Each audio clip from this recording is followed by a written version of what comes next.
this case has been so in secret for all these years, but now the trial is coming close, and it feels like, of course, the public has a right to know with these documents, right? But now it also seems like both sides want the potential jury pool to hear what they've got and to combat it.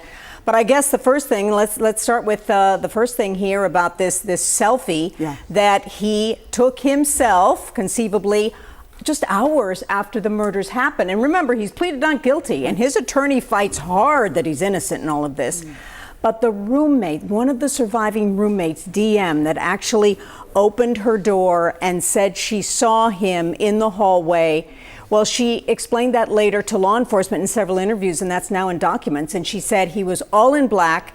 He was covered up through his nose and the forehead, so the only thing she could really see were some eyes and eyebrows. She said she couldn't remember the eyes, but the eyebrows were bushy. That's how she termed them.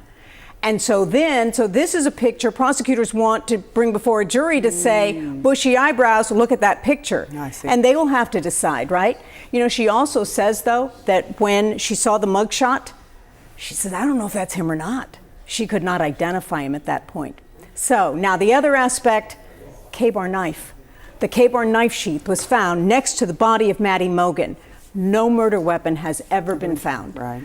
But they subpoenaed his Amazon purchase records. And between March 20th and March 30th, 2022, according to legal documents, Brian Kohberger purchased a K-bar knife, a K-bar knife sheath, and a sharpener. Now, the defense is going to push back on that. We've read in filings from the prosecutor that they're going to say that that was planted there. He wasn't in the house, he was someplace else, they can prove it, and that was planted there. Last thing, the roommates. We know that this happened, law enforcement said, between 4 a.m. and 4:25 a.m. They started texting after that saying, I'm scared, I saw this guy, ski mask on, well, come to my room, which she did. But then they started looking at social media, Instagram, Snapchat, all of these social media sites for a long time. There's a little span of about 2 hours there. Don't know if they were up, not. They also tried to contact the victims. They tried to call their mom and dad. We don't know why, but continued to do the social media, not calling 911 till about noon the next day.